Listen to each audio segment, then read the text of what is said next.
කණ්ඩලමේ වැව පළවෙනි ගමනාන්තය.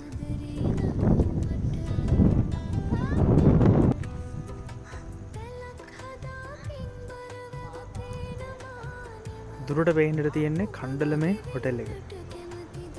කණ්ඩලමේ වැවත් එක වැවට හැපැත්තිෙන් කන්දට පහලින් පළවෙනි නවතන වුණ කණ්ඩලමේ වැව බලන්න ආවට පස් අපිට එක බලන අතරතුර ටිකක් දුරට පේන වල්ට පේනවදන්නට දුරට පේන්ඩ සීකිරිය කණ්ඩන වැවිස් මතර හලංකාරවත් ලෙස පේන දර්ශනය තමයි මෙය ඔබ දකි. ඒත් එකම හැට ඒ හැපැත්තෙමුත්